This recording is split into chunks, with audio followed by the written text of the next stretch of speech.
نماز کے ممنوع اوقات کون کون سے ہیں؟ نفل نماز کے ممنوع اوقات کون کون سے ہیں؟ طاہر انصاری فرانس سے۔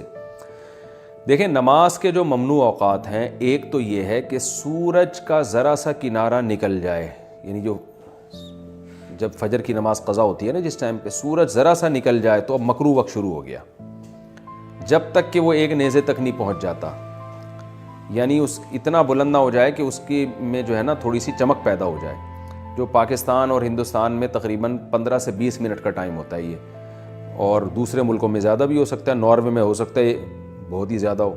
لیکن وہاں کے حکام الگ ہیں۔ تو یعنی سورج میں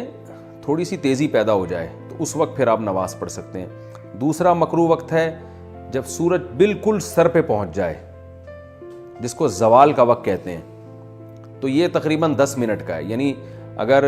ٹائم لکھا ہے نا زوال کا وقت 12:30 تو سمجھ لیں کہ 12:25 سے 12:35 تک مکروہ وقت ہے، یعنی 5 منٹ پہلے اور 5 منٹ بعد میں۔ اور جب سورج غروب ہونے لگتا ہے تو جب غروب ہونے کے قریب پہنچ جائے گا، یعنی غروب ہونے سے ہندوستان پاکستان میں تقریباً 15 سے 20 منٹ پہلے، جب اس میں کی تیزی میں کمی پیدا ہو جائے،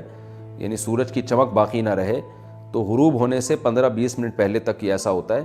تو اس وقت بھی مکروہ وقت شروع ہو جاتا ہے، اس وقت بھی کوئی نماز نہیں پڑھ سکتے جب تک سورج مکمل غروب نہ ہو جائے۔ البتہ اس دن کی عصر اگر نہ پڑی ہو تو پھر پڑھیں گے آپ، کیونکہ عصر کا وقت باقی رہتا ہے، اگرچہ مکروہ ہے عصر کو اتنی دیر تک تاخیر کرنا گناہ ہے، لیکن بہرحال وہ والی عصر آپ کو پڑھنی پڑے گی اس دن کی، اس کے علاوہ کوئی نماز نہیں پڑھ سکتے آپ۔ تو یہ 3 اوقات مکروہ ہیں، اس کے علاوہ کوئی وقت مکروہ نہیں۔